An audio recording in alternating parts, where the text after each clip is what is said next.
추석 전날 밤 전화 한 통이 모든 걸 바꿨다. 진주중앙병원 응급실입니다. 그 말 이후 시간은 서서히 부서지기 시작했다. 대형 트럭과 정면 충돌, 현재 응급수술 중입니다. 우리 진수 살 수 있는 거죠? 제발. 최선을 다하고 있지만 마음의 준비를. 새벽 2시 수술실 불이 꺼졌다. 복도엔 숨소리조차 얼었다. 정말 죄송합니다. 아니야. 우리 진수가 그럴 리 없어. 다시 해줘요. 제발. 진수 씨, 제발. 가해자는 음주운전이었습니다. 박진수 씨는 피해자예요. 한순간에 남편을, 아들을 잃은 두 여자. 그런데 장례 다음 날 상주가 사라졌다. 보험금 때문에 튄 거 아냐? 마리아, 너 정말 그런 거니? 사라진 며느리, 남겨진 의혹.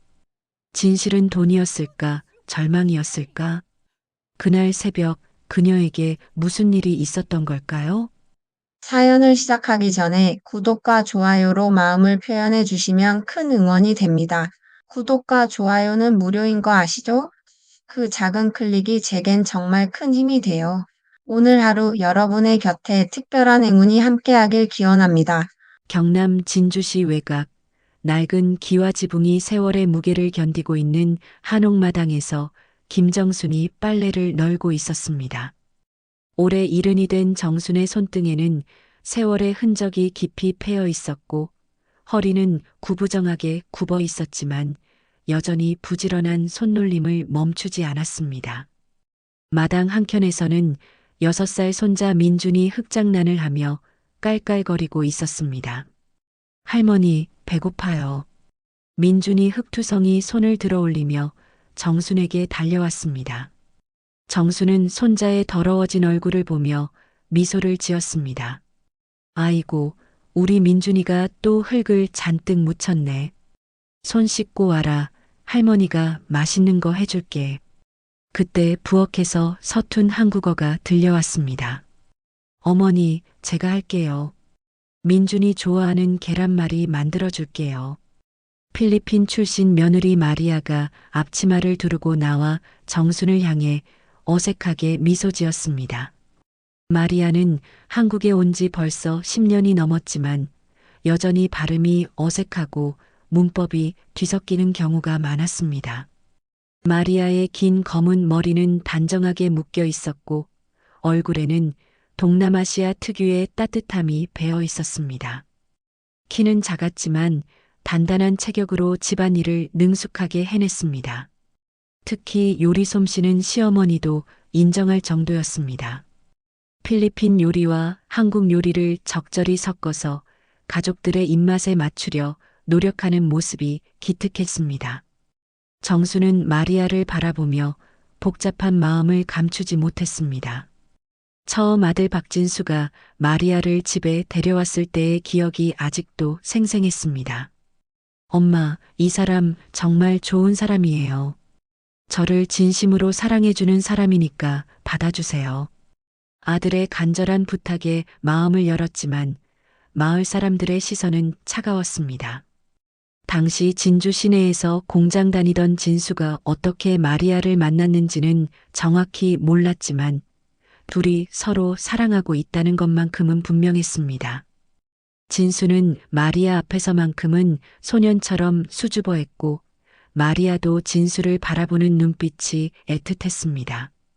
하지만 주변의 반응은 싸늘했습니다. 외국 여자가 뭘 알겠어. 돈만 보고 결혼한 거지. 저런 여자가 제대로 시어머니 모실 줄 알겠나? 아이도 얼마나 제대로 키울지 의심스러워. 마을 어귀에서 할머니들이 나누는 대화를 정수는 모르는 척했지만 가슴 한구석이 아려왔습니다. 특히 마을 이장의 부인인 박씨 할머니는 노골적으로 불쾌감을 드러냈습니다. 정순이 그 외국 여자 때문에 우리 마을 체면이 말이 아니야. 다른 동네에서 뭐라고 하겠어. 슈퍼 앞에서 장기를 두던 할아버지들도 수군거렸습니다. 요즘 젊은 놈들이 왜 굳이 외국까지 가서 장가를 들어. 그런 와중에도 마리아는 묵묵히 집안일을 도맡아 했습니다. 새벽 5시면 일어나서 시어머니의 혈압약을 챙겨드리고 손자의 도시락을 정성스럽게 싸고 남편이 건설 현장에 나가기 전 든든한 아침을 차려주었습니다. 한국어가 서툴러 이웃들과 대화하기 어려웠지만 늘 정중하게 인사를 하며 지냈습니다. 마리아는 필리핀에서 간호조무사로 일하다가 한국에 왔다고 했습니다. 가족을 돕기 위해 해외 취업을 결심했는데 진수를 만나 사랑에 빠지게 된 것입니다. 어머니, 저는 진수 씨가 정말 좋은 사람이라고 생각해요. 착하고 성실해요. 마리아가 서툰 한국어로 시어머니에게 했던 말이 기억났습니다. 박진수는 42살의 나이에 여전히 건설 현장에서 막일을 하고 있었습니다.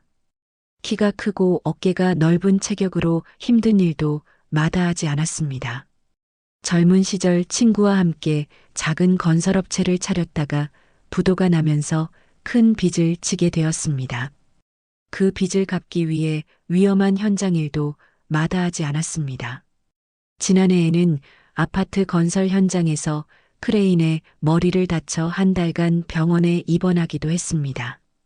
그때 마리아는 밤낮으로 병원을 오가며 남편을 간병했습니다. 정순도 며느리의 헌신적인 모습을 보며 마음이 움직였습니다. 저 아이가 진짜 우리 진수를 사랑하는구나.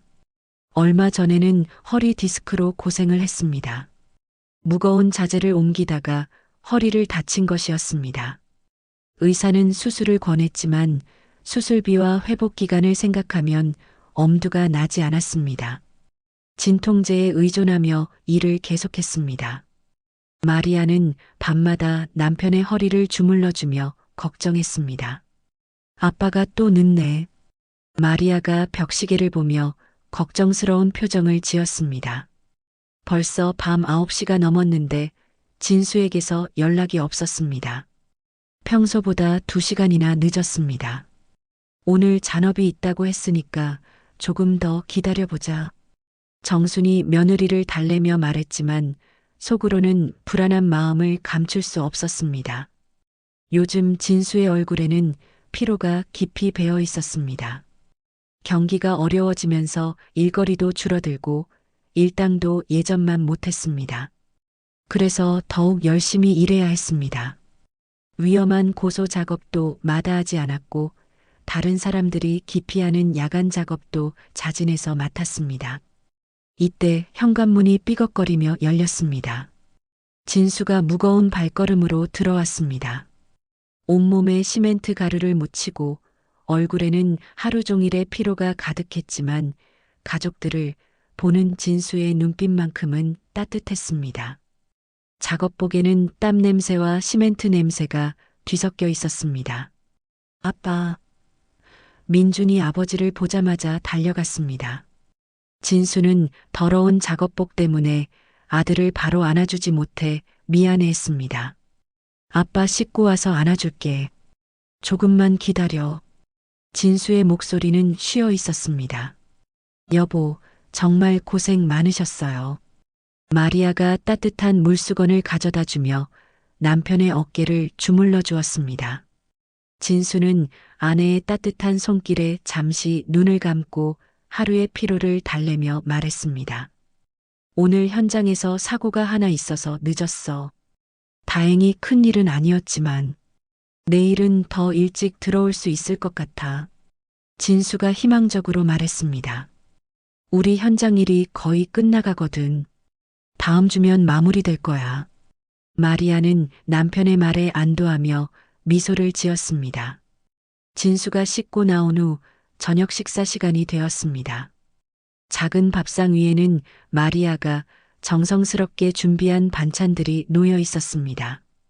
김치찌개, 계란말이, 멸치볶음, 그리고 필리핀식으로 양념한 돼지고기 볶음까지. 필리핀 요리와 한국 요리가 어우러진 독특한 식단이었지만 가족들은 모두 만족스러워했습니다. 정수는 며느리가 자신을 위해 특별히 담근 깍두기를 보며 마음이 따뜻해졌습니다. 마리아는 한국 음식 만드는 법을 배우기 위해 정순에게 자주 물어봤습니다. 처음에는 간이 맞지 않아 실패도 많았지만 점점 실력이 늘었습니다. 어머니, 제가 만든 깍두기 맛은 어때요? 마리아가 조심스럽게 물었습니다. 아주 맛있다. 내가 점점 솜씨가 늘고 있구나. 정순의 칭찬에 마리아의 얼굴이 환하게 밝아졌습니다. 이런 순간이면 정순은 아들의 선택이 틀리지 않았다고 생각했습니다. 민준아, 많이 먹어. 진수가 아들의 그릇에 반찬을 올려주었습니다. 민준이는 아빠가 집에 있을 때가 가장 행복해 보였습니다. 아빠, 내일도 일찍 와요. 응, 아빠가 일찍 와서 같이 놀아줄게. 하지만 마을의 시선은 여전히 차갑기만 했습니다. 장을 보러 나갈 때마다 사람들의 수군거림이 들려왔습니다. 저 집 며느리가 돈을 얼마나 본국에 보내는지 아냐? 외국 여자들은 다 그래. 한국 남자 이용해서 돈만 뽑아가는 거야. 마리아도 그런 시선을 느끼고 있다는 것을 정수는 알고 있었습니다. 며느리가 가끔씩 보이는 서글픈 표정, 이웃들과 마주쳤을 때의 어색한 인사, 혼자서 한숨을 쉬는 모습들을 보면 가슴이 미어졌습니다. 그날 밤 식사를 마치고 설거지를 하면서 마리아가 조용히 말했습니다. 어머니, 사람들이 저를 좋게 보지 않는 것 같아요. 정수는 며느리의 어깨를 토닥이며 대답했습니다. 신경 쓰지 마라. 시간이 지나면 다 알게 될 거야. 밤이 깊어갈수록 정수는 잠자리에 들면서도 마음이 편치 않았습니다. 왠지 모를 불안감이 가슴 한구석을 짓누르고 있었습니다. 며느리에 대한 마을 사람들의 편견, 아들의 힘든 현장일, 그리고 손자의 미래까지 걱정거리가 한두 가지가 아니었습니다. 내일이면 추석이었는데 올해는 유독 명절이 반갑지 않았습니다. 마치 무언가 큰 일이 일어날 것 같은 예감이 들어서였을까요? 정수는 뒤척이며 잠 못 이루는 밤을 보냈습니다. 창밖으로 들리는 가을 벌레 소리만이 고요한 밤을 깨우고 있었습니다. 추석 전날 새벽 정수는 평소보다 일찍 일어나 차례 준비를 시작했습니다. 아직 동이 트지 않은 어둠 속에서 부엌에 불을 켜고 하루를 시작하는 것이 오랜 습관이었습니다. 마리아도 시어머니의 움직임을 느끼고 함께 일어나서 나무를 묻히고 전을 붙이는 일을 도왔습니다. 어머니, 이 나물은 어떻게 묻히는 거예요? 마리아가 도라지 나무를 들고 조심스럽게 물었습니다. 며느리의 서툰 손놀림을 보며 정수는 한 가지씩 정성스럽게 가르쳐 주었습니다. 도라지는 쓴맛을 먼저 빼야 해. 이렇게 소금으로 주물러서 물에 헹궈내고, 파전은 너무 두껍게 하면 안 돼. 얇게 펴서 바삭하게 부쳐야 맛있어. 정순이 마리아의 손을 잡고 직접 보여주었습니다. 마리아는 진지한 표정으로 시어머니의 말을 듣고 따라했습니다. 한국의 명절 음식을 제대로 만들어야 한다는 부담감이 컸지만 가족을 위한 일이라 생각하며 최선을 다했습니다. 부엌 한켠에는 어젯밤에 미리 준비해둔 재료들이 정리되어 있었습니다. 조기, 명태, 두부, 각종 나물들. 추석 차례상에 올릴 음식들을 준비하는 일은 만만치 않았습니다. 특히 마리아에게는 한국의 복잡한 제사 음식 문화가 여전히 어려웠습니다. 어머니, 정말 감사해요. 저 때문에 더 힘드시죠? 마리아가 미안해하며 말했습니다. 새벽부터 일어나서 함께 음식을 준비하는 시어머니를 보며 고마우면서도 미안한 마음이 들었습니다. 필리핀에는 이런 복잡한 명절 음식 문화가 없었기 때문에 모든 것이 낯설었습니다. 아니야, 함께 하니까 더 좋구나. 정순이 며느리의 어깨를 토닥이며 대답했습니다. 우리 진수가 좋아하는 음식들을 많이 만들어 놔야지. 명절이라고 특별히 맛있게 해줘야 해. 정순의 따뜻한 말에 마리아의 마음이 편해졌습니다. 오전 10시쯤 진수가 작업복을 입고 현장에 나가기 전 가족들에게 인사를 했습니다. 추석이라고 해서 쉬는 건 아니지만 오늘은 일찍 끝날 거야. 진수가 아들 민준이의 머리를 쓰다듬으며 말했습니다. 오후 5시쯤에는 집에 올 수 있을 것 같아. 그럼 내일 성묘 갈 준비도 하고. 정말로 일찍 와요? 마리아가 남편을 바라보며 물었습니다. 평소보다 일찍 올 수 있다는 말에 기대가 되었습니다. 응, 오늘은 마무리 작업만 하면 되거든. 걱정하지 마. 진수가 아내를 안심시키며 집을 나섰습니다. 하지만 오후 5시가 지나도 6시가 지나도 진수에게서 연락이 없었습니다. 마리아가 휴대폰으로 남편에게 전화를 걸어봤지만 계속 꺼져 있었습니다. 이상하네. 왜 전화를 안 받지? 마리아가 불안해하기 시작했습니다. 평소에는 늦어질 때 미리 연락을 하는 편이었는데 오늘은 그런 연락도 없었습니다. 정순도 마음이 불안하기 시작했습니다. 현장 일이라는 게 원래 시간이 정확하지 않지. 정순이 며느리를 달래며 말했지만 속으로는 걱정이 커져갔습니다. 추석 전날인데 이렇게 늦는다는 것이 평소와 달랐습니다. 7시가 넘어서야 집 전화가 울렸습니다. 정순이 급히 전화를 받았습니다. 여보세요? 박진수 씨 가족분이세요? 전화 너머로 들려온 목소리는 낯선 남자의 음성이었습니다. 네, 그런데 누구세요? 진주중앙병원 응급실입니다. 그 말에 정순의 온몸이 얼어붙었습니다. 환자가 교통사고로 응급실에 실려왔는데 지금 당장 오셔야겠습니다. 전화 속 목소리는 차분했지만 긴급함이 느껴졌습니다. 정순의 손에서 수화기가 떨어질 뻔했습니다. 뭐라고요? 우리 진수가 어떻게 됐다는 거예요? 목소리가 떨렸습니다. 자세한 사항은 병원에 와서 말씀드리겠습니다. 지금 응급수술 중이시니까 빨리 오세요. 응급수술이요? 정순이 다시 물었지만 전화는 이미 끊어진 상태였습니다. 정순은 그 자리에 주저앉고 말았습니다. 다리에서 힘이 쭉 빠지면서 일어설 수가 없었습니다. 마리아가 정순의 창백한 얼굴을 보고 급히 달려왔습니다. 어머니, 무슨 일이에요? 전화 받고 왜 이러세요? 진수가 사고가 났다는데. 정순이 떨리는 목소리로 말했습니다. 병원에서 빨리 오라고 해. 마리아의 얼굴이 순간 새하얗게 질렸습니다. 사고요? 어떤 사고요? 마리아의 목소리도 떨렸습니다. 응급수술 중이라고 했어. 빨리 병원 가야 해. 정순이 간신히 정신을 차리고 일어났습니다. 민준이는 어떻게 해요? 마리아가 잠들어 있는 아이를 바라보며 물었습니다. 데리고 가자.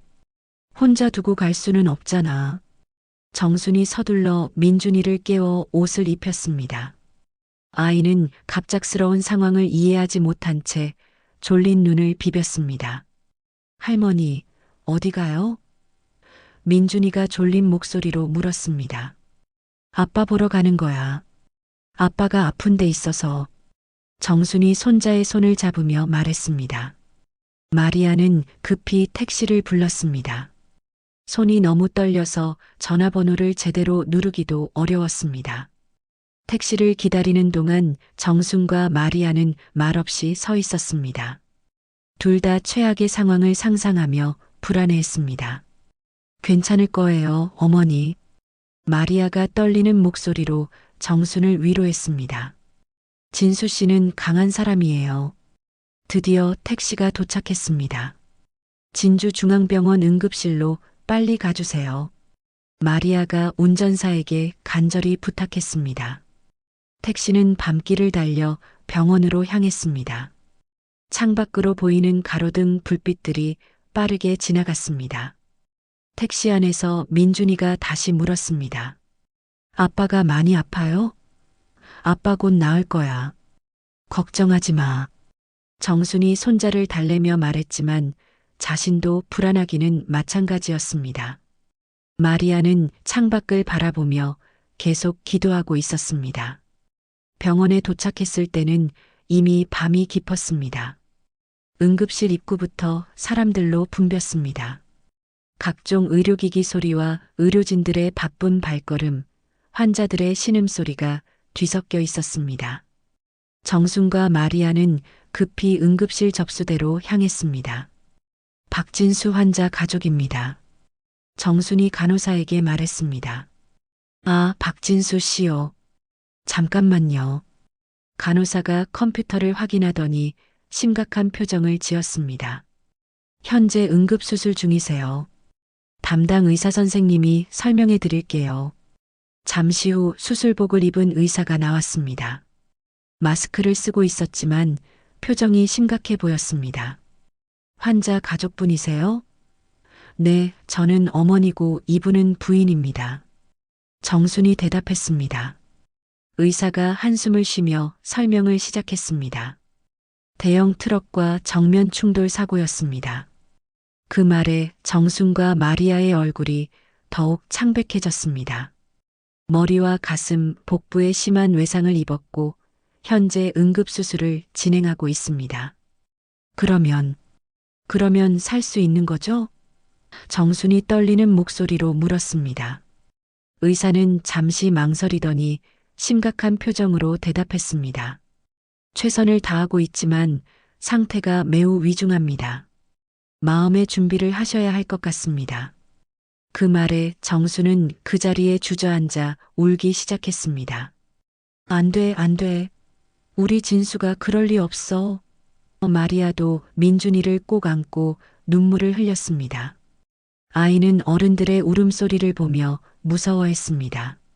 아빠 어떻게 된 거예요? 민준이가 겁에 질린 목소리로 물었습니다. 아빠가 조금 다쳤어. 곧 나을 거야. 마리아가 아이를 달래며 대답했지만 목소리가 떨려서 설득력이 없었습니다. 수술실 앞 대기실에서 기다리는 시간은 끝없이 길게 느껴졌습니다. 정수는 계속 울면서 하늘에 기도했고 마리아는 민준이를 달래면서도 남편을 걱정했습니다. 수술실 위에 빨간 불이 계속 켜져 있었습니다. 진수야, 엄마한테 이러면 안 돼. 정순이 중얼거렸습니다. 내가 없으면 우리가 어떻게 살아? 마리아도 남편을 생각하며 눈물을 멈출 수 없었습니다. 진수와 함께했던 지난 시간들이 주마등처럼 지나갔습니다. 수술이 시작된 지 5시간이 흘렀습니다. 정순과 마리아는 수술실 앞 대기실에서 한 걸음도 떠나지 못한 채 기다리고 있었습니다. 민준이는 엄마 품에서 깜빡거리다가 지쳐서 잠들었고 두 여인은 말없이 시계만 바라보고 있었습니다. 시간이 갈수록 불안감은 더욱 커져만 갔습니다. 새벽 2시가 넘어서야 수술실 문이 열렸습니다. 집도이가 지친 표정으로 나와 마스크를 벗었습니다. 의사의 얼굴을 본 순간 정순과 마리아는 직감적으로 알 수 있었습니다. 그 표정만 봐도 결과를 알 수 있었습니다. 희망적이지 않다는 것을. 가족분들, 의사가 고개를 숙이며 조심스럽게 말을 시작했습니다. 정말 죄송합니다. 최선을 다했지만 더 이상 말을 이어가지 못했습니다. 그 침묵이 모든 것을 말해주고 있었습니다. 아니야, 아니야. 정순이 바닥을 치며 소리쳤습니다. 우리 진수가 그럴 리 없어. 다시 한번 봐주세요. 제발. 목소리가 응급실 복도에 메아리 쳤습니다. 마리아도 민준이를 꽉 안고 오열했습니다. 안 돼요, 진수 씨. 안 돼요. 의사는 침통한 목소리로 상황을 설명했습니다. 머리 외상이 너무 심했습니다. 뇌압이 급격히 상승하면서 뇌사 상태가 되었고 의학적인 설명이었지만 가족들에게는 잔인한 현실의 선고였습니다. 사고는 어떻게 난 거예요?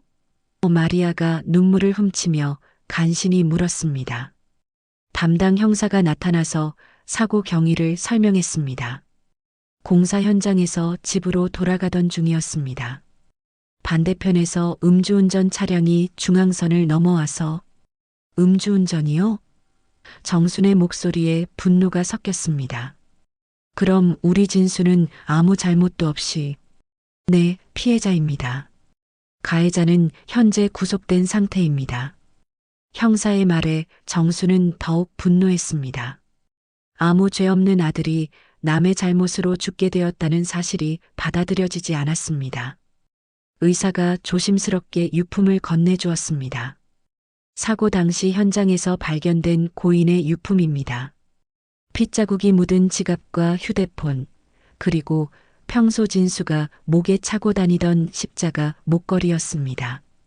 정수는 그것들을 받아들고 더욱 처절하게 울었습니다. 지갑 안에는 진수의 신분증과 함께 가족 사진이 들어 있었습니다.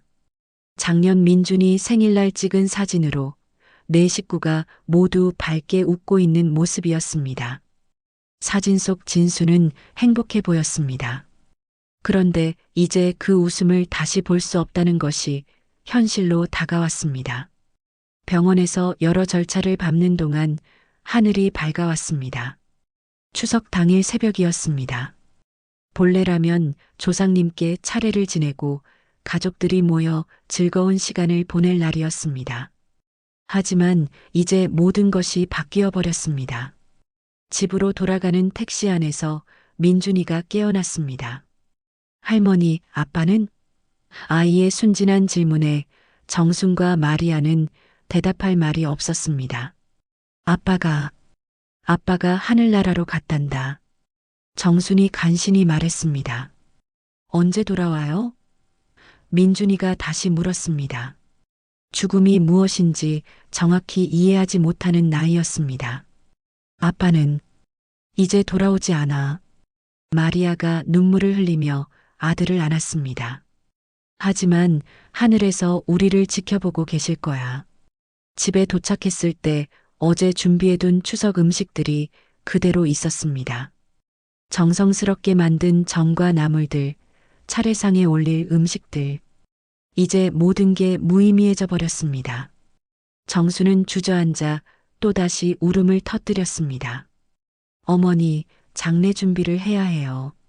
마리아가 슬픔을 억누르며 현실적인 말을 했습니다. 한국의 장례 절차에 대해 잘 모르는 마리아였지만 누군가는 정신을 차리고 일을 처리해야 했습니다. 정수는 너무 충격을 받아 제대로 생각할 수 없는 상태였습니다. 오전이 되면서 소문이 퍼지기 시작했습니다. 마을 사람들이 하나둘씩 조문을 오기 시작했습니다. 정순이, 이게 무슨 일이야? 진수가 그렇게 갑자기. 사람들의 위로 인사가 이어졌지만 정순의 마음은 공허하기만 했습니다. 진수의 직장 동료들도 찾아왔습니다. 형님이 어제까지도 집에 일찍 가서 가족들과 추석 보내야겠다고 했는데 정말 좋은 사람이었어요. 우리 모두 형님을 존경했어요. 동료들의 말에 마리아는 새삼 남편의 부재를 실감했습니다. 장례식장에서 빈소를 차리는 동안 여러 사람들이 도움을 주었습니다. 마을 이장이 와서 장례 절차를 도와주었고 진수의 형인 박진호가 급히 서울에서 내려와 모든 것을 정리했습니다. 정순 어머니, 힘내세요. 우리가 도와드릴게요. 하지만 가장 힘든 것은 마리아의 상황이었습니다. 한국의 장례 문화에 익숙하지 않은 데다가 말도 서툴러서 제대로 상주 역할을 하기 어려웠습니다. 조문객들과 인사하는 것도 어색했고 장례 절차도 복잡했습니다. 며느리가 외국 사람이라 이런 일을 제대로 처리할 수 있을까? 몇몇 사람들이 수군거리기 시작했습니다. 상주가 저 모양이면 장례식이 제대로 될까? 마리아는 그런 시선들을 느끼면서도 최선을 다하려 노력했습니다. 그날 밤 빈소에서 밤을 지새우던 중 마리아가 갑자기 자리를 비웠습니다. 화장실 좀 다녀올게요. 하지만 1시간이 지나도 돌아오지 않았습니다. 정순이 마리아를 찾으러 갔을 때 빈소 뒤편에서 혼자 울고 있는 며느리를 발견했습니다. 마리아야, 왜 여기서? 어머니, 제가 잘못했어요. 마리아가 울면서 말했습니다. 제가 한국말도 서툴고 예의도 모르고 진수 씨한테 창피만 주는 것 같아요. 정수는 며느리의 어깨를 끌어안았습니다. 아니야, 내 잘못이 아니야. 정순이 마리아를 위로했습니다. 우리 진수가 너를 얼마나 사랑했는데 지금 이 힘든 시간을 함께 견뎌내는 것만으로도 고마운 거야. 하지만 마리아의 마음은 무거웠습니다. 사실 마리아는 한국의 복잡한 장례 문화와 사람들의 시선 때문에 압박감을 느끼고 있었습니다. 필리핀에서는 이런 식으로 장례를 치르지 않았기 때문에 모든 것이 낯설고 어려웠습니다. 게다가 한국어가 서툴러 조문객들과 제대로 대화하기도 힘들었습니다. 사람들이 저를 이상하게 보는 것 같아요. 마리아가 솔직하게 말했습니다. 제가 여기 있는 게 맞는 건지 그런 생각하지 마. 정순이 단호하게 말했습니다. 너는 우리 가족이야. 진수의 아내이고 민준이의 엄마잖아. 하지만 실제로 일부 조문객들 사이에서는 마리아에 대한 수군거림이 있었습니다. 외국 며느리라서 예의를 모르는군. 장례식장에서 저렇게 어쩔 줄 몰라 하면 어떡해. 그런 말들이 마리아의 귀에 들리지 않을 리 없었습니다. 장례식이 진행되는 동안 마리아는 자신이 이 자리에 어울리지 않는다는 생각이 들었습니다. 한국의 전통과 예의에 맞지 않는 자신 때문에 남편에게 누를 끼치는 것 같았습니다. 그래서 점점 위축되고 소극적이 되어갔습니다. 정수는 며느리의 그런 모습을 보며 안타까웠지만 자신도 큰 충격을 받은 상황이라 마리아를 충분히 도와주지 못했습니다. 아들을 잃은 슬픔이 너무 커서 다른 것을 생각할 여유가 없었습니다. 그렇게 장례식 첫날 밤이 지나갔습니다. 내일이면 발인을 하고 화장장에 가야 했습니다. 하지만 아무도 예상하지 못한 일이 벌어질 것이라는 것을 그 누구도 알지 못했습니다. 마리아의 마음속에서 어떤 결심이 자라고 있다는 것도 모른 채 장례식 이틀째 새벽 마리아는 좀처럼 잠들 수 없었습니다. 빈소 옆 조그만 방에서 민준이와 함께 누워 있었지만 마음은 복잡하기만 했습니다. 어제 하루 종일 이어진 조문객들의 시선과 수군거림이 계속 머릿속을 맴돌았습니다. 저 외국 여자가 예의도 모르고 장례식장에서 저러면 어떡해. 마리아는 자신이 이 자리에 있는 것이 맞는지 의문이 들기 시작했습니다. 한국의 복잡한 장례 예법을 제대로 모르는 자신 때문에 남편에게 누가 되는 것 같았습니다. 조문객들에게 인사할 때마다 서투른 한국어로 버벅거리는 모습이 창피했고 전통적인 상복도 제대로 입지 못해 어색했습니다. 새벽 4시쯤 마리아는 조용히 일어나서 밖으로 나왔습니다. 장례식장 복도는 조용했고 몇몇 사람들만이 빈소를 지키고 있었습니다. 정수는 아들의 영정 앞에서 꾸벅꾸벅 졸고 있었습니다. 며느리를 보자마자 마음이 아팠지만 자신도 너무 지쳐 있어서 제대로 돌봐주지 못하고 있었습니다. 어머니, 조금 쉬세요. 마리아가 정순의 어깨에 담요를 덮어드리며 속삭였습니다. 정수는 잠깐 눈을 뜨고 며느리를 바라봤습니다. 마리아야, 넌 왜 안 자? 잠이 안 와요. 제가 여기 지킬게요. 마리아는 남편의 영정사진 앞에 앉았습니다. 사진 속의 진수는 환하게 웃고 있었습니다. 작년 민준이 생일 때 찍은 사진으로 가족 모두가 행복했던 순간이었습니다. 진수 씨, 미안해요. 마리아가 조용히 중얼거렸습니다. 제가 제대로 못 해드려서. 그때 장례식장 직원이 다가왔습니다. 내일 발인 준비는 다 되셨죠? 화장장 예약도 확인됐고요. 네, 감사합니다. 마리아가 고개를 끄덕였습니다. 하지만 속으로는 모든 절차가 낯설고 어려웠습니다. 필리핀에서는 이런 식으로 장례를 치르지 않았기 때문입니다. 오전이 되면서 조문객들이 다시 찾아오기 시작했습니다. 마을 사람들, 진수의 직장 동료들, 친척들, 많은 사람들이 와서 위로를 해주었지만 마리아에게는 부담스러웠습니다. 특히 몇몇 마을 할머니들의 시선이 차갑다는 것을 느낄 수 있었습니다. 저 여자가 진짜 슬퍼하는 게 맞나? 한 할머니가 다른 할머니에게 속삭였습니다. 외국 여자들은 감정 표현이 다르다더니 마리아는 그런 말들을 들으며 더욱 위축되었습니다. 자신의 슬픔 표현 방식이 한국 사람들과 다르다는 것을 느꼈습니다. 점심 무렵 진수의 회사 사장이 찾아왔습니다. 정말 안타까운 일입니다. 진수가 성실하고 좋은 직원이었는데, 그리고 마리아에게 봉투를 건넸습니다. 회사에서 마련한 부조금입니다. 얼마 되지 않지만 도움이 되셨으면 감사합니다. 마리아가 정중하게 인사했습니다. 하지만 일부 사람들은 마리아가 돈에 관심이 많다고 오해하기 시작했습니다. 저 여자가 부조금 봉투를 받을 때 표정 봤어? 역시 돈에 관심이 많구나. 오후에는 더욱 힘든 일이 기다리고 있었습니다. 보험회사 직원이 찾아와서 진수의 생명보험 관련 서류를 정리하려 했습니다. 고인이 가입한 생명보험이 있습니다. 수익자 확인을 해야 하는데요. 직원이 서류를 펼쳐 보이자 마리아는 놀랐습니다. 수익자가 저로 되어 있어요? 마리아가 의외라는 표정으로 물었습니다. 네, 작년에 변경하신 것 같은데요. 원래는 어머님이셨다가 부인분으로 바뀌었네요. 보험회사 직원의 설명에 주변 사람들이 수군거리기 시작했습니다. 정순도 이 사실을 처음 알았습니다. 진수가 언제? 정순이 당황스러워하자 마리아도 어쩔 줄 몰랐습니다.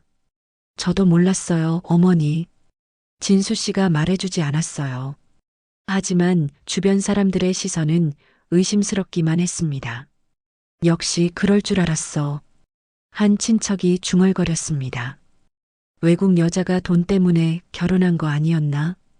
이런 말들이 마리아의 귀에 들어왔고 마리아는 점점 더 견디기 힘들어졌습니다. 저녁 무렵 마리아는 진수의 형인 진호와 이야기를 나눴습니다. 재수 씨, 힘드시죠? 우리 진수가 정말 좋은 사람이었는데. 진호의 위로에도 불구하고 마리아의 마음은 무거웠습니다. 오빠, 사람들이 저를 이상하게 보는 것 같아요. 그런 말씀 마세요. 다들 슬픔을 표현하는 방식이 다를 뿐이에요. 진호가 위로했지만 마리아는 자신이 이 자리에 어울리지 않는다는 생각을 지울 수 없었습니다. 특히 보험금 수익자가 자신으로 되어 있다는 사실이 알려진 후로는 더욱 그랬습니다. 그날 밤 늦게 마리아는 민준이를 재운 후 혼자 생각에 잠겼습니다. 진수와 함께했던 지난 10년의 시간들이 주마등처럼 지나갔습니다. 처음 한국에 와서 언어도 문화도 모르던 시절, 진수가 얼마나 따뜻하게 도와주었는지. 하지만 지금은 모든 것이 달랐습니다. 마리아는 자신의 고향인 필리핀을 그리워했습니다. 그곳에서는 이런 복잡한 예법도 없었고 사람들의 차가운 시선도 없었습니다. 가족들이 따뜻하게 맞아주었고 자신의 언어로 자유롭게 대화할 수 있었습니다. 여기서 계속 살 수 있을까? 마리아의 마음에 의문이 들기 시작했습니다. 진수가 살아있을 때는 그가 든든한 버팀목이 되어 주었습니다.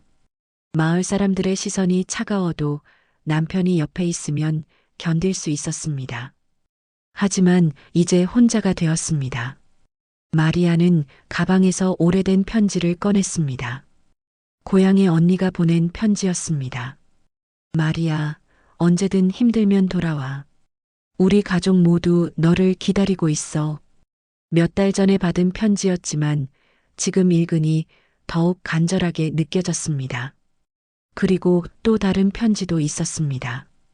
필리핀에서 함께 일했던 친구가 보낸 것으로 현재 일본에서 간병인으로 일하고 있다는 소식이었습니다. 일본에서는 필리핀 간병인들을 많이 찾아 한국보다 대우도 좋고 돈도 더 많이 벌 수 있어. 언제든 오고 싶으면 연락해. 마리아는 이런 선택지들을 생각하며 갈등했습니다. 민준이를 생각하면 한국에 남아있는 것이 맞을 것 같았습니다. 하지만 주변의 차가운 시선과 문화적 어려움을 생각하면 떠나고 싶은 마음도 컸습니다. 새벽이 되자 마리아는 중요한 결심을 하게 되었습니다. 일단 장례를 마친 후 시간을 두고 천천히 생각해 보자는 것이었습니다. 하지만 그 시간이 얼마나 될지, 그리고 어떤 선택을 하게 될지는 자신도 확실하지 않았습니다. 마리아는 잠든 민준이를 바라봤습니다. 아이의 평화로운 얼굴을 보니 마음이 아팠습니다. 이 아이를 위해서라도 제대로 된 결정을 해야 해. 하지만 무엇이 정말 아이를 위한 것인지 확신할 수 없었습니다. 장례식장의 새벽은 조용했습니다. 멀리서 들리는 자동차 소리와 간간히 들려오는 사람들의 발자국 소리만이 정막을 깨뜨렸습니다. 마리아는 창밖을 바라보며 앞으로의 삶에 대해 깊이 생각했습니다. 어떤 선택을 하든 쉽지 않을 것 같았습니다. 새벽 5시 마리아는 더 이상 참을 수 없었습니다. 밤새 뒤척이며 고민한 끝에 한 가지 결론에 도달했습니다. 이곳에서는 더 이상 버틸 수 없다는 것이었습니다. 진수가 살아있을 때도 힘들었던 주변의 시선과 편견이 이제는 견딜 수 없는 수준에 이르렀습니다. 마리아는 조용히 일어나서 잠든 민준이를 바라봤습니다. 아이의 평온한 얼굴을 보니 가슴이 아팠지만 결심은 흔들리지 않았습니다. 이 아이를 위해서라도 떠나는 게 맞아. 한국에서는 아이도 자신도 행복할 수 없을 것 같았습니다. 마리아는 가방을 꺼내서 조용히 짐을 싸기 시작했습니다. 많은 것을 가져갈 수는 없었습니다. 옷 몇 벌과 중요한 서류들, 그리고 진수와의 추억이 담긴 사진 몇 장만 챙겼습니다. 무엇보다 여권과 항공료로 쓸 수 있는 돈이 필요했습니다. 진수가 비상시를 위해 숨겨둔 돈이 있다는 것을 알고 있었습니다. 옷장 깊숙한 곳에 봉투에 싸서 보관해둔 현금이었습니다. 원래는 집안 급할 때 쓰려고 모아둔 돈이었는데 지금이야말로 정말 급한 상황이었습니다. 마리아는 그 돈을 꺼내서 가방에 넣었습니다. 그리고 어제 보험회사에서 가져온 서류들도 함께 챙겼습니다. 자신이 수익자로 되어 있다는 서류들이었는데 사람들이 의심의 눈초리로 보는 바로 그 서류들이었습니다. 어차피 사람들은 내가 돈 때문에 진수 씨와 결혼했다고 생각하는데 정말 그 돈을 받고 떠나버리자. 마리아의 마음은 복잡했습니다. 정순에 대한 미안함과 고마움이 있었지만 동시에 더 이상 견딜 수 없다는 절망감이 더 컸습니다.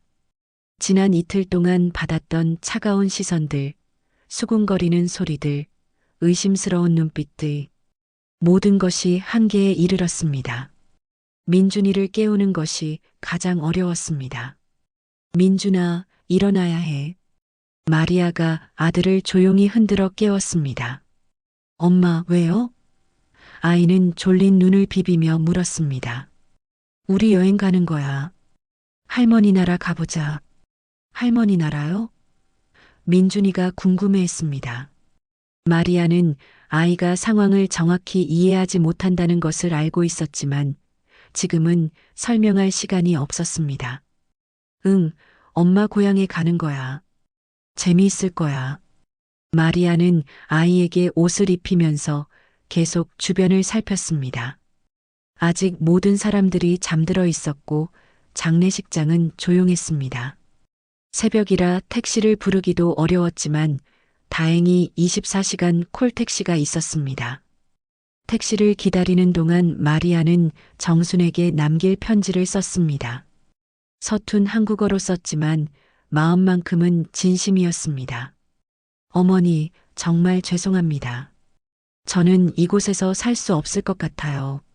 사람들이 저를 나쁘게 보고 민준이도 힘들어할 것 같아요. 진수 씨 정말 사랑했어요. 어머니도 감사했어요. 편지를 다 쓰고 나니 눈물이 났습니다. 정말 떠나는 것이 맞는 걸까요? 하지만 이미 결심한 일이었습니다. 더 이상 이곳에서는 자신도 아이도 행복할 수 없을 것 같았습니다. 택시가 도착했습니다. 김해공항까지 가주세요. 마리아가 운전사에게 말했습니다. 민준이는 아직 상황을 제대로 파악하지 못한 채 엄마 품에 안겨 있었습니다. 엄마, 할머니는 안 가요? 할머니는 나중에 오실 거야. 택시가 출발하면서 마리아는 뒤를 돌아봤습니다. 장례식장 건물이 점점 멀어져 갔습니다. 그곳에는 진수가 누워 있고 정순이 잠들어 있었습니다. 내일이면 발인을 해야 하는데 자신은 그 자리에 없을 것입니다. 정말 죄송해요, 진수 씨. 마리아가 창밖을 바라보며 중얼거렸습니다. 저는 이렇게 떠날 수밖에 없어요. 남편에 대한 사랑은 진짜였지만 현실은 너무 힘들었습니다. 공항에 도착하자 마리아는 서둘러 항공편을 예약했습니다. 다행히 오전 비행기에 자리가 있었습니다. 마닐라행 오전 10시 30분 항공편 2석 부탁합니다. 직원에게 여권을 건네며 말했습니다. 체크인을 하면서도 마리아의 마음은 편하지 않았습니다. 정말 이렇게 떠나는 것이 맞는 걸까요? 정순 혼자 장례를 치러야 한다는 생각에 미안했지만 돌아갈 용기는 없었습니다. 엄마, 비행기 타요? 민준이가 신기해하며 물었습니다. 응, 비행기 타서 할머니 나라 가는 거야. 마리아가 아들을 안으며 대답했습니다. 아이는 비행기를 타는 것이 재미있어 보였습니다. 대기실에서 기다리는 동안 마리아는 계속 불안했습니다. 혹시 누군가 자신을 찾으러 올까봐 걱정되었습니다. 하지만 아직 아무도 자신이 사라진 것을 모를 것입니다. 장례식장에서는 모든 사람이 잠들어 있을 테니까요. 마리아는 가방에서 보험 서류를 다시 꺼내봤습니다. 자신이 수익자로 되어 있는 그 서류들. 사람들은 자신이 이 돈 때문에 진수와 결혼했다고 생각할 것입니다. 하지만 그건 사실이 아니었습니다. 진수에 대한 사랑은 진짜였습니다. 승객 여러분, 마닐라행 323편 탑승을 시작합니다. 방송이 나왔습니다. 마리아는 민준이의 손을 잡고 일어났습니다. 이제 정말 돌이킬 수 없는 선택을 하는 순간이었습니다. 비행기에 오르면서 마리아는 마지막으로 한국 땅을 바라봤습니다. 지난 10년간 살았던 곳, 진수와 만나서 사랑했던 곳, 민준이를 낳아 키운 곳. 하지만 이제는 떠나야 할 곳이 되어버렸습니다. 엄마, 아빠는 언제 와요? 민준이가 다시 물었습니다. 마리아는 대답할 수 없었습니다. 어떻게 이 아이에게 아빠가 영원히 오지 않는다고 말할 수 있을까요? 아빠는 나중에 올 거야. 비행기가 이륙하면서 마리아는 눈을 감았습니다. 정순의 얼굴이 떠올랐습니다. 아침에 일어나서 며느리와 손자가 사라진 것을 발견했을 때 얼마나 놀랄까요? 얼마나 속상할까요? 미안했지만 어쩔 수 없었습니다. 한편 진주에서는 아직 아무도 마리아가 사라진 것을 알지 못했습니다.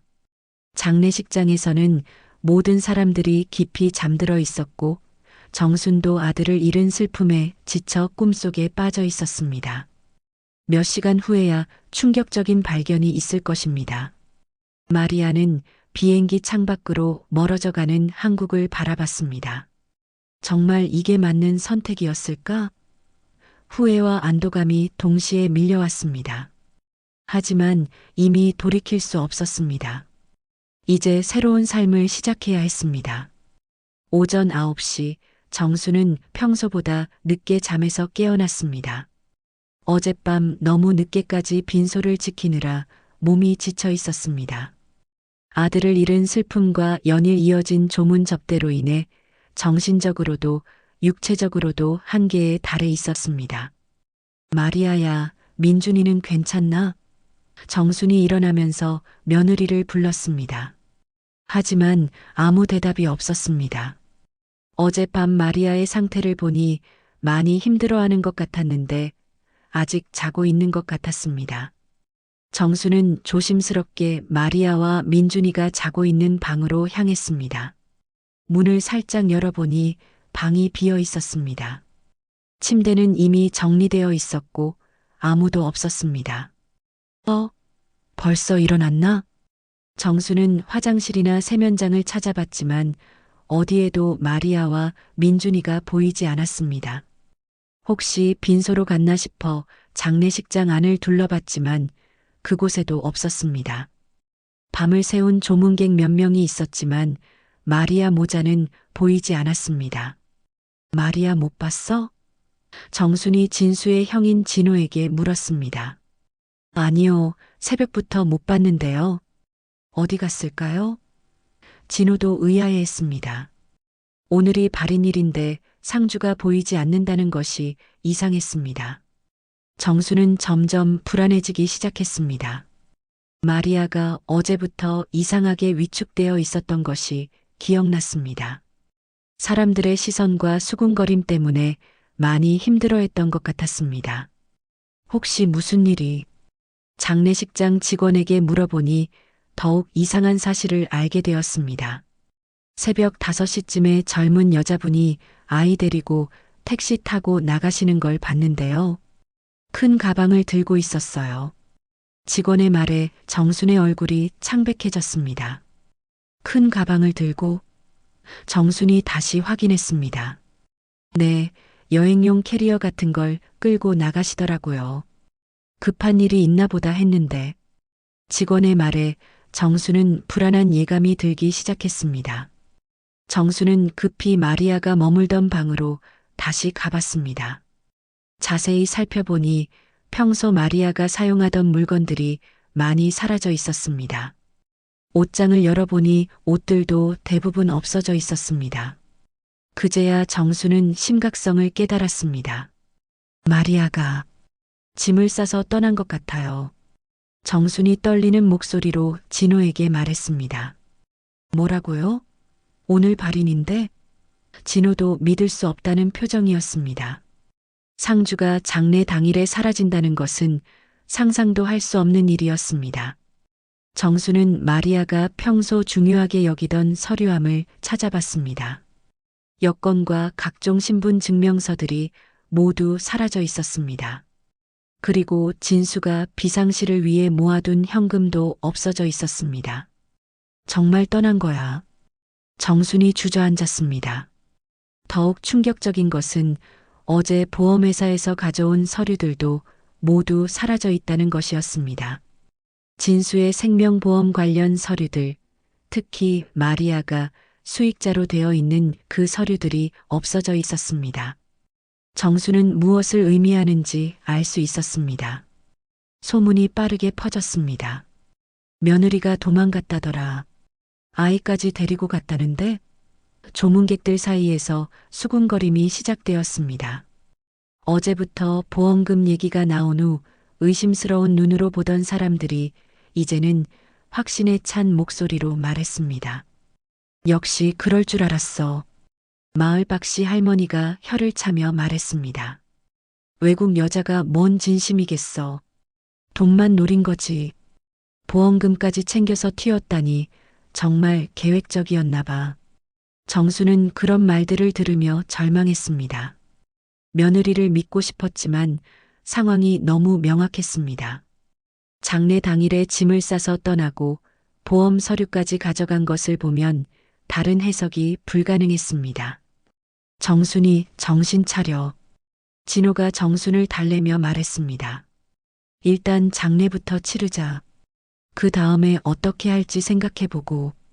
하지만 정수는 도저히 정신을 차릴 수가 없었습니다. 아들도 잃고 손자도 잃었다는 절망감에 빠졌습니다.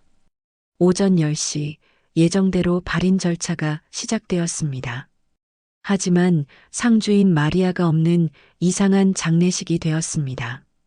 정순이 상주 역할을 대신해야 했고 조문객들은 수군거리며 이상한 시선으로 바라봤습니다. 이런 장례식은 처음 봐. 상주가 도망간 장례식이라니.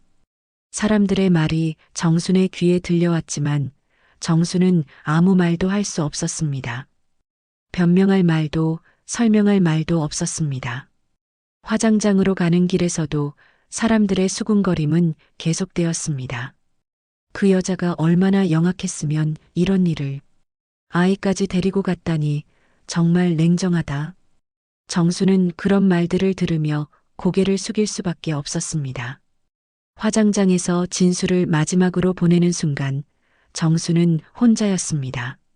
며느리도 손자도 없는 쓸쓸한 이별이었습니다. 진수야, 엄마가 뭘 잘못했길래 이런 일이. 정순이 아들의 관 앞에서 오열했습니다. 장례를 마치고 집으로 돌아온 정수는 더욱 큰 충격을 받았습니다. 집안이 뒤져져 있었던 것입니다. 마리아가 급하게 짐을 싸느라 여기저기 흔적을 남긴 것 같았습니다. 서랍들이 열려 있고 옷장이 어수선했습니다. 더욱 놀라운 것은 진수의 책상 서랍에서 발견한 것이었습니다. 찢어진 보험 서류 조각들이 남아 있었는데 자세히 보니 원래 수익자 변경 신청서 같았습니다. 마리아가 가져간 서류 외에 다른 서류들도 있었던 것 같았습니다. 뭔가 이상해. 정순이 중얼거렸습니다. 왜 서류를 찢어 놓았을까? 그리고 왜 일부만 가져갔을까? 하지만 지금은 그런 것을 생각할 여유가 없었습니다. 하루 만에 모든 것을 잃어버린 현실이 너무 참담했습니다. 저녁이 되자 마을 사람들이 정순을 위로하러 왔습니다. 하지만 그들의 위로 속에는 호기심과 비난이 섞여 있었습니다. 정순이 그래도 이런 일이 있을 줄 누가 알았겠어.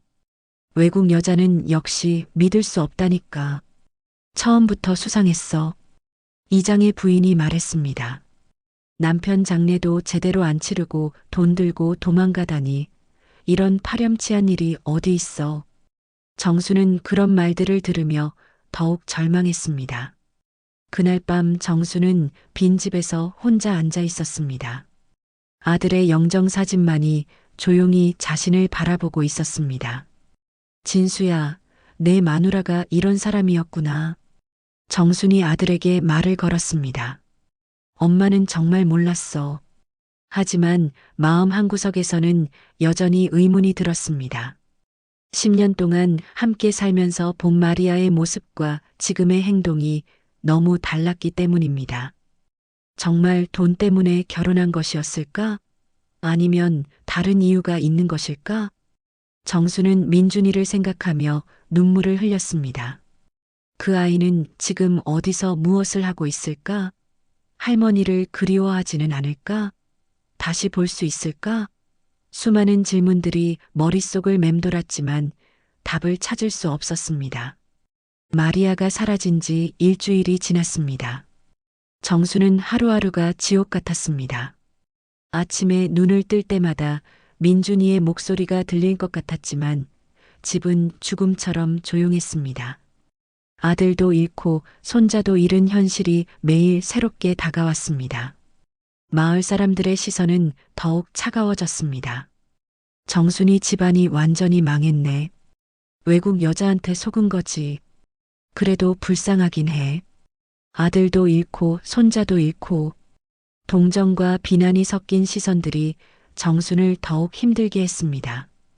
특히 장을 보러 나갈 때가 가장 고통스러웠습니다. 슈퍼에 들어가면 사람들이 수군거리다가 정순을 보면 갑자기 조용해졌습니다. 저기 정순이 온다. 쉿, 조용히 해. 그런 분위기가 정순에게는 더욱 상처가 되었습니다. 정순아, 그래도 기운 내야지. 이웃집 할머니가 위로했습니다. 나이 70에 이런 일을 당하다니. 하지만 살아야 할 거 아냐. 사람들의 위로는 고마웠지만 정순의 마음을 달래주지는 못했습니다. 경찰서에서는 여전히 마리아의 행적을 추적하고 있었습니다. 김해공항에서 마닐라행 비행기를 탔다는 것까지는 확인됐습니다. 담당 형사가 정순에게 보고했습니다. 하지만 필리핀은 우리와 범죄인 인도 조약이 복잡해서 송환받기가 쉽지 않을 것 같습니다. 그럼 우리 민준이는 못 돌아오는 거예요? 정순이 절망적인 목소리로 물었습니다. 일단 필리핀 경찰과 협조해서 소재를 파악하는 것부터 시작해야겠습니다. 시간이 좀 걸릴 것 같아요. 정수는 집에서 마리아가 남긴 흔적들을 하나씩 정리했습니다. 서랍장 깊숙한 곳에서 마리아가 쓰던 일기장을 발견했습니다. 한국어와 영어 그리고 따갈로그어가 섞여 쓰여 있었지만 대충 내용을 짐작할 수 있었습니다. 진수 오늘 늦게 들어왔다. 걱정 많이 했다. 몸 조심했으면 좋겠다. 민준이가 학교에서 친구들이 엄마가 외국인이라고 놀린다고 했다. 마음 아프다. 어머니가 나를 가족으로 받아주셔서 감사하다. 더 열심히 해야겠다. 일기를 읽으면서 정수는 마리아의 진심을 느낄 수 있었습니다. 정말 가족을 사랑했던 것 같았는데 왜 그런 선택을 했을까요? 이해할 수 없는 일이었습니다. 그날 오후 예상치 못한 방문객이 있었습니다. 진주 교회의 최 목사였습니다. 정순 씨, 안녕하세요. 그동안 많이 힘드셨죠? 목사는 정중하게 인사하며 들어왔습니다. 목사님, 왜 이런 데까지? 마리아 씨 이야기 때문에 왔어요. 목사의 말에 정순이 귀를 기울였습니다.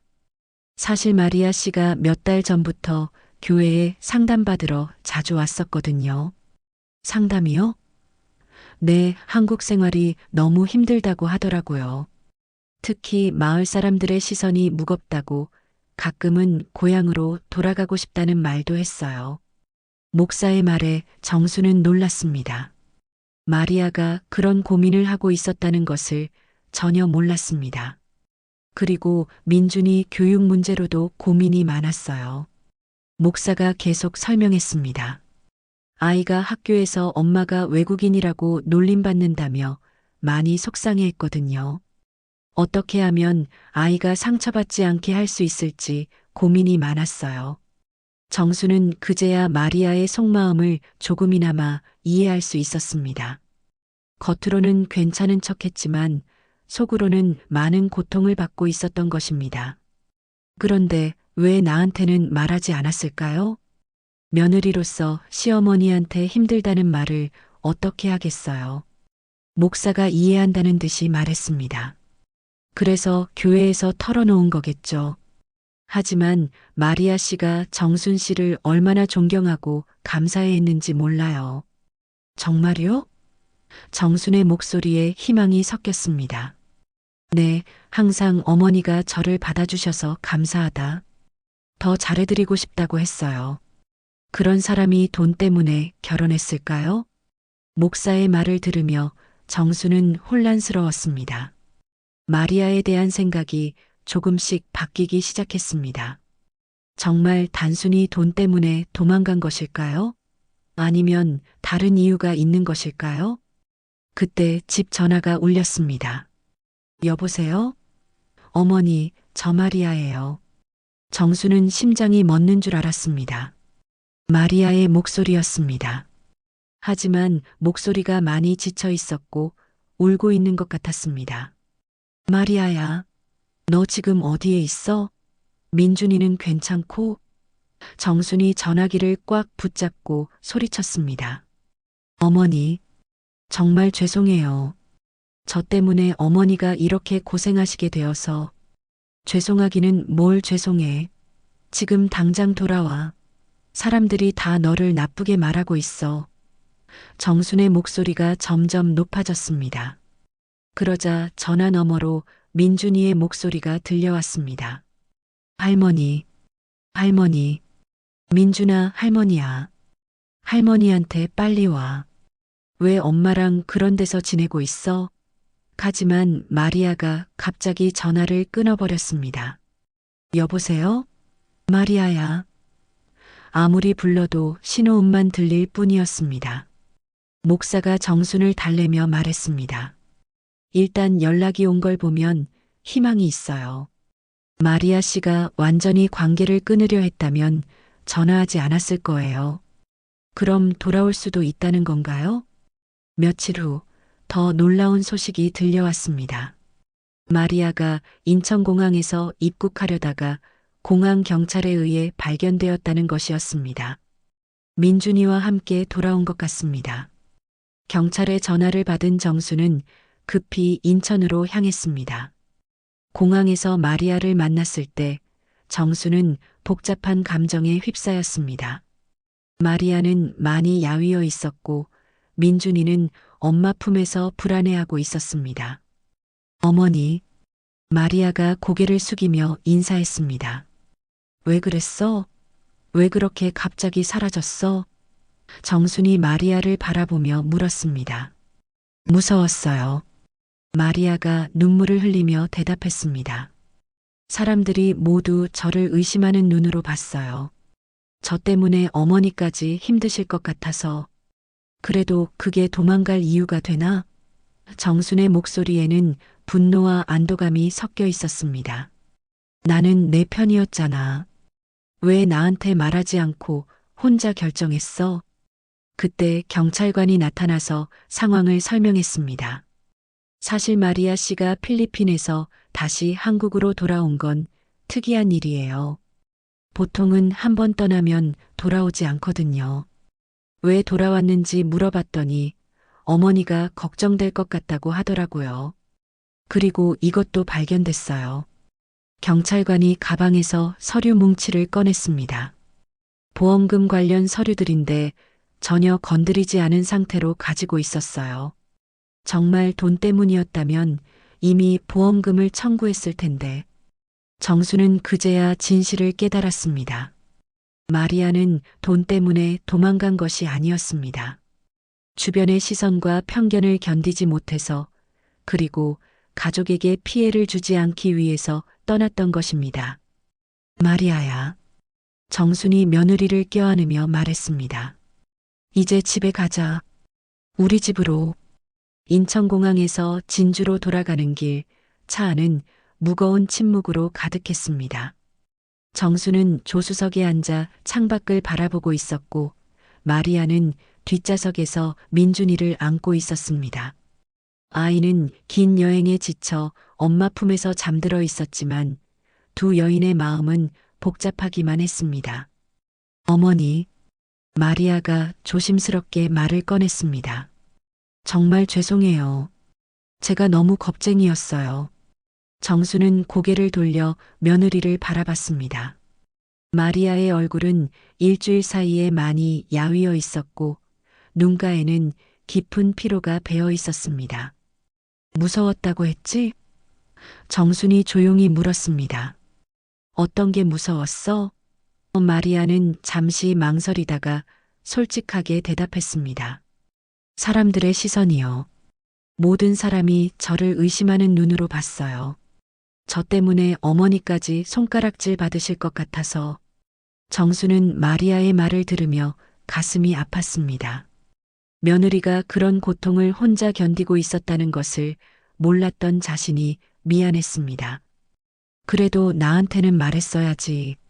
나는 내 편이었는데 말하고 싶었어요. 마리아의 목소리가 떨렸습니다. 하지만 어머니도 진수 씨를 잃으신 슬픔이 너무 크셨잖아요. 제 문제까지 말씀드릴 수 없었어요. 정수는 며느리의 마음을 이해할 수 있었습니다. 서로를 배려하다가 오해가 생긴 것이었습니다. 차가 진주에 도착했을 때는 이미 해가 지고 있었습니다. 마을 어귀에 들어서자 사람들이 하나둘씩 고개를 내밀어 보기 시작했습니다. 저기 정순이 왔다. 마리아도 같이 왔네. 수군거림이 다시 시작되었지만 이번에는 이전과 분위기가 달랐습니다. 집에 도착하자 마리아는 모든 것이 그대로 있는 것을 보고 눈물을 흘렸습니다. 자신의 자리, 민준이의 장난감들, 진수의 사진. 일주일 전 급히 떠났던 그 자리가 그대로 남아 있었습니다. 어머니, 정말 감사해요. 저를 다시 받아주셔서. 하지만 정순에게는 아직 궁금한 것이 많았습니다. 마리아야, 그 보험 서류는 왜 가져간 거야? 정순의 질문에 마리아가 당황했습니다. 그건 사실 잘 모르겠어요. 그냥 중요한 서류 같아서 가져간 건데. 그럼 보험금을 받으려고 한 게 아니야? 아니에요. 마리아가 단호하게 대답했습니다. 저는 그 돈 필요 없어요. 오히려 어머니가 받으셔야 한다고 생각해요. 진수 씨가 어머니 아들이잖아요. 정수는 마리아의 진심을 느낄 수 있었습니다. 정말 돈 때문이 아니었다는 것을. 그럼 왜 다시 돌아왔어? 필리핀에서 편하게 살 수도 있었을 텐데. 마리아가 민준이를 바라보며 대답했습니다. 이 아이 때문이에요. 민준이가 계속 할머니를 찾았어요. 할머니 집에 가고 싶다고 울면서. 그리고 잠시 망설이다가 덧붙였습니다. 그리고 저도 어머니가 너무 그리웠어요. 그 말을 들은 정순의 마음이 따뜻해졌습니다. 하지만 현실적인 문제가 남아 있었습니다. 마을 사람들이 아직도 너를 좋지 않게 볼 텐데. 괜찮겠어? 마리아가 고개를 끄덕였습니다. 이번에는 도망가지 않을게요. 사람들이 뭐라고 해도 참을게요. 여기가 제 집이고 어머니가 제 가족이니까. 다음 날 아침 마을에는 소문이 퍼졌습니다. 마리아가 돌아왔다더라. 애까지 데리고 왔다는데? 하지만 이번에는 이전과 다른 반응들도 있었습니다. 그래도 돌아온 걸 보면 양심이 있나 봐. 돈이 목적이었다면 안 돌아왔겠지. 특히 목사의 증언이 큰 역할을 했습니다. 목사가 마을 사람들에게 마리아의 진짜 속마음을 전해주었기 때문입니다. 마리아가 얼마나 가족을 사랑했는지, 얼마나 한국 생활에 적응하려고 노력했는지 여러분도 아시잖아요. 그래도 여전히 의심의 눈초리를 보내는 사람들이 있었습니다. 그래도 이상해. 왜 하필 장례 당일에 사라졌을까? 뭔가 숨기는 게 있는 것 아니야? 이런 말들이 마리아의 귀에 들렸지만 이번에는 흔들리지 않았습니다. 일주일 후 마리아는 용기를 내어 마을 회관에서 열린 주민 모임에 참석했습니다. 모든 사람들이 자신을 바라보는 것을 느꼈지만 떨리는 목소리로 말했습니다. 저 때문에 많이 실망시켜드려서 죄송합니다. 다시는 이런 일이 없도록 하겠습니다. 이장이 마리아를 바라보며 물었습니다. 그럼 이제 정말 우리 마을에서 계속 살 생각이야? 네. 마리아가 단호하게 대답했습니다. 이곳이 제 고향이에요. 진수 씨와 함께 살았던 곳이고, 민준이가 태어난 곳이고, 어머니가 계신 곳이에요. 그때 한 할머니가 날카롭게 물었습니다. 그럼 보험금은 어떻게 할 거야? 그 돈 때문에 도망간 거 아니었어? 마리아가 가방에서 서류를 꺼냈습니다. 이 서류들 어머니께 드릴게요. 저는 그 돈 받을 생각 없어요. 사람들이 웅성거렸습니다. 정말이야? 그럼 왜 가져갔던 거지? 마리아가 설명했습니다. 그때는 정신이 없었어요. 중요한 서류 같아서 가져간 건데 필리핀에 가서 생각해 보니 이건 어머니 것이라는 생각이 들었어요. 그때 갑자기 마을회관 문이 열리며 낯선 남성이 들어왔습니다. 40대 초반으로 보이는 그 남성은 자신을 소개했습니다. 안녕하세요. 저는 대한생명보험조사팀 차장 김민수입니다. 사람들이 술렁거렸습니다. 김 차장이 서류 가방에서 문서를 꺼내며 말했습니다. 박진수 씨 사건을 제조하면서 중요한 사실을 발견했습니다. 회관이 숨을 죽이며 조용해졌습니다. 진수 씨가 사망하기 직전까지 작성하던 문서가 하나나 발견되었었습니다. 어떤 문서요? 정순이 떨리는 목소리로 물었습니다. 김 차장이 문서를 보여주며 말했습니다. 유언장입니다. 진수 씨가 직접 손으로 쓴 유언장이 현장에서 발견됐는데 사고 처리 과정에서 누락되었다가 이제야 발견된 겁니다. 모든 사람들이 숨을 죽이고 김 차장의 말을 들었습니다. 유언장에는 이렇게 적혀 있습니다. 마리아, 그동안 고마웠다. 내가 우리 집에 와줘서 정말 행복했다. 하지만 엄마께 효도하는 것이 먼저야. 보험금은 엄마가 받으시고 너는 민준이와 함께 엄마를 모시고 함께 살아줘. 사랑한다 마리아. 정순이 눈물을 닦으며 일어나서 말했습니다. 그 돈은 우리 셋이서 나눠 쓰자. 마리아도 우리 가족이고 민준이도 키워야 하고. 하지만 마리아가 고개를 저었습니다. 아니에요, 어머니. 어머니가 받으셔야 해요. 그때 민준이가 할머니에게 달려와서 안겼습니다. 할머니, 저는 할머니랑 엄마랑 다 같이 살고 싶어요. 아이의 순진한 말에 사람들의 표정이 부드러워졌습니다. 몇 달이 지나면서 마을의 분위기도 조금씩 바뀌었습니다. 마리아가 도망가지 않고 꾸준히 마을 일에 참여하고 이웃들을 도우며 지내는 모습을 보면서 사람들의 마음도 열리기 시작했습니다. 마리아가 생각보다 괜찮은 사람인 것 같아. 그래, 진수가 좋은 여자를 만났나 봐. 아이도 착하고 예쁘더라. 이런 말들이 조금씩 들리기 시작했습니다.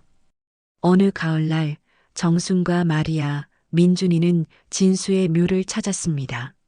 마리아는 남편의 묘 앞에서 눈물을 흘리며 말했습니다. 진수 씨, 미안했어요. 혼자 도망가려고 해서. 이제는 어머니랑 민준이랑 잘 살게요. 정순도 아들의 묘 앞에서 말했습니다. 진수야, 내 마누라가 좋은 사람이었구나. 엄마가 잘못 생각했어. 이제는 우리 셋이서 잘 살아갈게. 민준이도 아빠 무덤에 꽃을 놓으며 말했습니다. 아빠, 민준이가 할머니랑 엄마 잘 지킬게요. 집으로 돌아가는 길에 정순이 마리아에게 말했습니다. 마리아야, 고마워. 돌아와줘서. 어머니야말로 고마워요. 다시 받아주셔서. 두 여인은 서로를 이해하며 새로운 시작을 다짐했습니다. 그날 밤 저녁 식탁에는 마리아가 만든 음식들이 놓여 있었습니다. 한국 음식과 필리핀 음식이 조화롭게 어우러진 따뜻한 식사였습니다. 할머니, 엄마 요리 맛있죠? 민준이가 자랑스럽게 말했습니다. 맛있다. 우리 며느리 요리 솜씨가 늘었네. 정순이 마리아를 바라보며 미소 지었습니다. 이제 정말 한 가족이 된 것 같았습니다. 혈연은 아니지만 사랑으로 맺어진 진짜 가족이었습니다. 창밖으로는 진주의 가을 저녁 풍경이 펼쳐져 있었습니다. 앞으로도 쉽지 않은 일들이 있겠지만 이제 세 사람은 함께 헤쳐나갈 수 있을 것 같았습니다. 서로를 믿고 사랑하는 진짜 가족으로서 말입니다. 오늘 사연 어떠셨나요? 사연을 끝까지 함께 해주셔서 감사합니다. 구독과 좋아요로 마음을 표현해 주시면 큰 응원이 됩니다. 구독과 좋아요는 무료인 거 아시죠? 오늘 하루 여러분의 곁에 특별한 행운이 함께하길 기원합니다. 구독과 좋아요 꼭 눌러주세요. 다음에 더 좋은 사연으로 찾아뵙겠습니다. 지금까지 사연난장이었습니다.